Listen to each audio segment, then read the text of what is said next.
Hello बच्चों, कैसे हैं आप लोग। आशा करता हूँ आप लोग अच्छे होंगे, मस्त होंगे।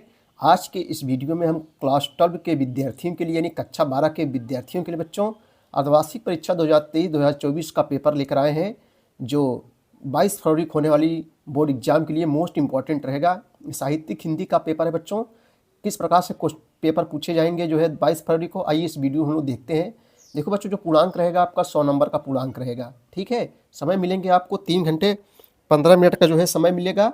और निर्देश कह रहा है कि बच्चों प्रारंभ के 15 मिनट परीक्षार्थियों को प्रश्न पत्र पढ़ने के निर्धारित है और सभी प्रश्न बच्चों अनिवार्य है। इस प्रश्न पत्र में खंड 2 रहेगा, एक खंड का रहेगा, एक खंड खा रहेगा और सभी प्रश्नों के उत्तर आपको देना है। तो चलिए बच्चों, सबसे पहले खंड का से हम लोग बहुविकल्पी प्रश्नों को देखेंगे। और बच्चों ये बहुत ही इंपॉर्टेंट पेपर है। आइए चलिए देखते हैं। सबसे पहले हम लोग बहुविकल्पी प्रश्नों को हल करते हैं खंड का से। पहला क्वेश्चन आपके सामने जा रहा है। पहला बहुविकल्पी प्रश्न है बच्चों कि छायोत्तर काल का समय क्या है। छायोत्तर काल का समय आपको जो है ये बताना है। 1968 से 19 तक, सन 1901 से ले 1925 तक, 1938 से अब तक। सही जवाब बच्चों यहाँ जो है तीसरा हो जाएगा, सन 1938 से अब तक। ये जो है छायोत्तर काल का समय क्या है, 1938 से जो है अब तक है। अगला क्वेश्चन है कि हिंदी में खड़ी बोली का जन्मदाता माना जाता है। भारतेंद्र हरिश्चंद्र को, गुलाब राय को, लल्लू राय को, प्रताप नारायण मिश्र को। तो बच्चों सही जवाब क्या हो जाएगा, हिंदी में खड़ी बोली जन्मदाता जो है भारतेंद्र हरिश्चंद्र को जो है माना जाता है। अगला क्वेश्चन है खड़ी बोली के लेखक चतुष्टय उन्नायकों में नहीं है। खड़ी बोली के लेखक चतुष्टय उन्नायकों में नहीं है। मुंशी सदा सुखलाल, ईसाला खां, राजा शिव प्रसाद सितारे हिंद, सदल मिश्र। सही जवाब बच्चों यहाँ तीसरा हो जाएगा, राजा शिव प्रसाद सितारे हिंद। पूछ रहा है खड़ी बोली के लेखक चतुष्टय उन्नायकों में नहीं है, राजा शिव प्रसाद सितारे हिंद नहीं है। चलो बच्चों अगला क्वेश्चन देखेंगे। घा वाला है, संस्कृति के 4 अध्याय के रचनाकार कौन है। संस्कृति के 4 अध्याय के जो है रचनाकार कौन है। तो संस्कृति के 4 अध्याय के रचनाकार जो है रामधारी सिंह दिनकर है। कौन है भैया, रामधारी सिंह दिनकर है जो संस्कृत 4 अध्याय के रचनाकार है। सरस्वती पत्रिका के संपादक कौन है। अंगा वाला क्वेश्चन है कि सरस्वती पत्रिका के संपादक जो है कौन है। तो बच्चों महावीर प्रसाद द्विवेदी जी।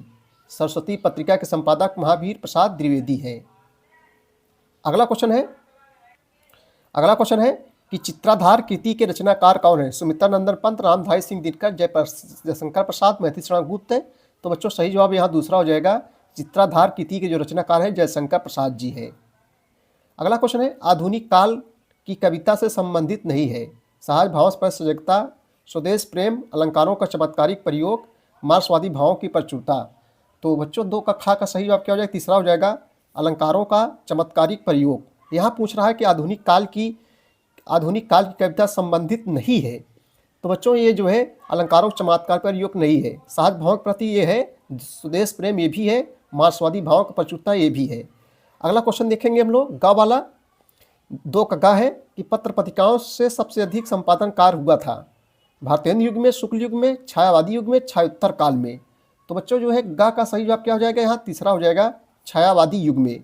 यानी जो पत्र पत्रिकाओं का सबसे अधिक संपादन कार्य हुआ था वो जो है छायावादी युग में हुआ था। प्रकृत के सुकुमार कवि कहे जाते हैं। प्रकृत के सुकुमार कवि के नाम से किसे जाना जाता है। तो बच्चों सु से सुकुमार और सु से सुमित्रा नंदन पंत। प्रकृत के सुकुमार कवि के नाम से सुमित्रा नंदन पंत को जाना जाता है। सु से सुकुमार और सु से सुमित्रा नंदन पंत। कितनी नाव में कितनी बार कृति के रचनाकार कौन है। बहुत इंपॉर्टेंट क्वेश्चन। ऐसे क्वेश्चन बच्चों जो है नौकरियों की एग्जाम में, परीक्षाओं में पूछे जाते हैं, कॉम्पिटेटिव एग्जाम में भी पूछे जाते हैं। तो कितनी नाव में कितनी बार कृति के रचनाकार आज्ञे जी हैं। सही जवाब यहाँ दूसरा हो जाएगा, सच्चिदानंद हीरानंद वात्सेन आज्ञे इनका पूरा नाम है, आज्ञे जी हैं।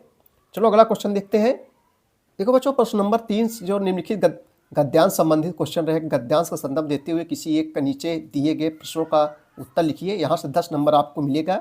नस्ता तेज था ऐसे लिख के उसके बाद में आप डैश डैश करके उसके बाद में जो भी प्रश्न हो संदर्भ सहित उत्तर लिखना है। जैसे उपयुक्त गद्यांश का संदर्भ लिखिए तो आप लिख सकते हैं प्रस्तुत गद्यांश हमारी पाठ्य पुस्तक है, यहाँ से लिया गया, इसके लेखक ये हैं।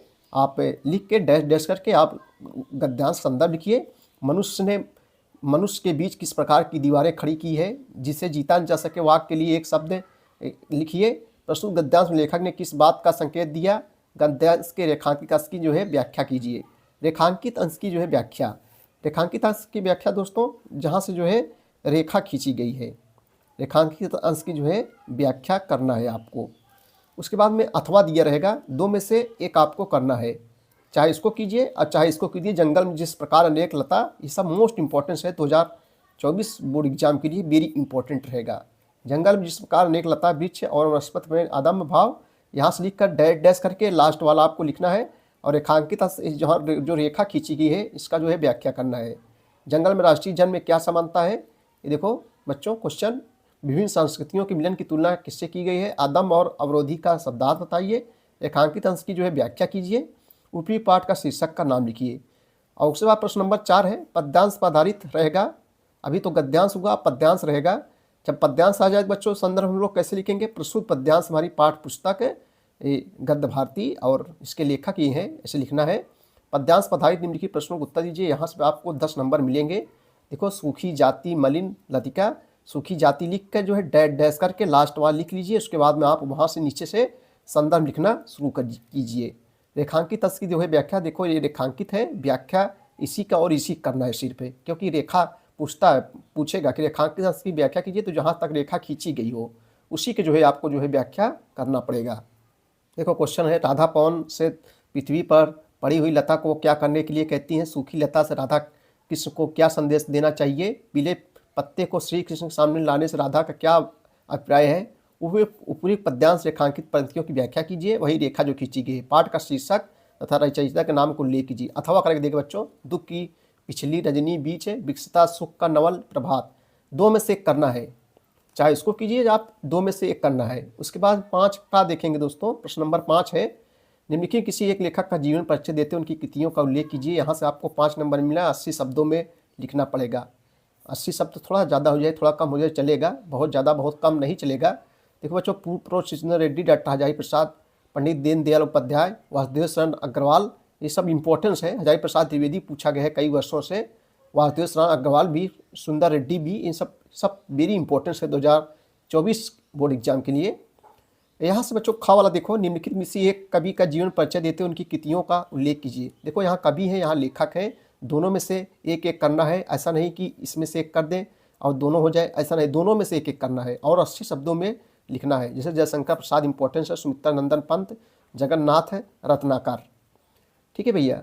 और प्रश्न नंबर 6 से मिलेगा आपको 5 नंबर मिलेगा, पंचलाइट कहानी का कथानक अपने शब्दों में लिखिए। तो पंचलाइट एक लांटेम है, तो हमने इसको पढ़ाया है, आप लिस्ट पे जाइए, कक्षा 12 हिंदी, वहाँ आपको जो है मिल जाएगा। अथवा पंचलाइट कहानी के नायक का सही चित्रण कीजिए। यहाँ से आपको जहाँ भी अथवा लग जाए दोनों में से एक करना है। उसके बाद में प्रश्न नंबर 7 है, स्वपठित खंडकाव्य के आधार पर निम्नलिखित प्रश्नों में से किसी एक प्रश्न का संक्षिप्त उत्तर दीजिए। यहाँ से 5 नंबर।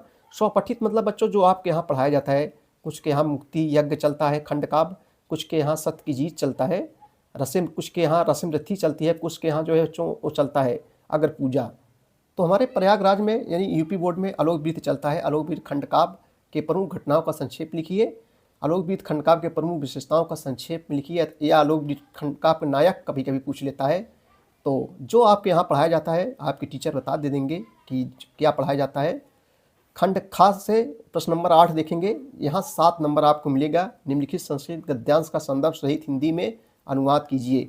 तो यहाँ से आपको लिखना पड़ेगा, उसके बाद डैश डैश करके लास्ट वाला लिख के बच्चों उसका जो है गद्यांश का संदर्भ, वह संदर्भ में प्रस्तुत पद्यांश हमारी पाठ्य पुस्तक जो वह संदर्भ लिख के उसके बाद हिंदी में अनुवाद, इसका अनुवाद करना है। देखो अथवा लग गया है, चाहे इसको कीजिए और चाहे जो है इसके कीजिए। संस्कृत साहित्यम सरसम व्याकरणज, दो में से एक आपको करना है।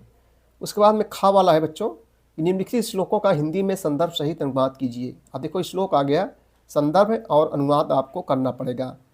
अथवा लग गया है, चाहे इसको कीजिए, ज्ञाने मौनम क्षमा शक्तो त्यागे श्लाघेन वितया, उसके बाद चाहे इसको कीजिए, दो में से करना है, चाहे इसको कीजिए चाहे इसको। आपको यहाँ से 7 नंबर आपको पक्का है मिल जाएगा। तो वेरी इंपॉर्टेंस है। निम्नलिखित में से किन्हीं दो का संस्कृत में उत्तर दीजिए। देखो संस्कृत में उत्तर देना है आपको, 4 नंबर यहाँ से मिलेगा आपको। चलो बच्चों हम लोग सूत्र नंबर देखेंगे, निम्नलिखित में से किन्हीं दो का संस्कृत में उत्तर दीजिए। तो पहला हम देख लेंगे, मैत्री कस्य पत्नी आसीत, इसका उत्तर क्या हो जाएगा, मैत्री याज्ञवल्क्य आसीत। मैत्री जो है याज्ञवल की पुत्री थी। मैत्री कस्य पत्नी आसीत, यानी मैत्री जो किसकी पत्नी थी, सॉरी, तो यहाँ मैत्री जो है मैत्री याज्ञवल्क्य आसीत, याज्ञवल्क्य की जो है पत्नी थी। तो उत्तर हो जाएगा मैत्री याज्ञवल्क्य आसीत। दो करना है, दो का संस्कृत उत्तर देना है, तो हम इसको लेंगे चौथा वाला, व्यवस्था मनु का आसीत। तो इसका उत्तर क्या हो जाएगा, व्यवस्था मनु पृथिव्याम आद्य शासका आसीत, शासका आसीत हो जाएगा। ठीक है भैया, दो करना है, दो आप कर लीजिए। उसके बाद प्रश्न नंबर 10 है कि श्रृंगार रस अथवा करुण रस की परिभाषा लिखकर उसका उदाहरण दीजिए। यहाँ से 2 नंबर मिलेगा बच्चों। श्रृंगार रस अथवा करुण रस, चाहे श्रृंगार रस लिखिए चाहे करुण रस लिखिए। उसके बाद खा है श्लेष अलंकार अथवा दृष्टांत अलंकार की परिभाषा उदाहरण सहित लिखिए। यहाँ से आपको जो है 2 नंबर मिलेगा। उसके बाद में चौपाई छंद अथवा दोहा छंद की परिभाषा उदाहरण सहित लिखिए, 2 नंबर आपको मिलेगा। दोस्तों ये सब क्वेश्चन हर पेपर में पूछे जा रहे हैं, तो आप तैयार कर लीजिए। वेरी इंपॉर्टेंट है 2-2 नंबर का। उसके बाद में 10-11 नंबर में क्या पूछने, किसी एक विषय पर निबंध लिखिए, 9 नंबर आपको पक्का हो जाएगा।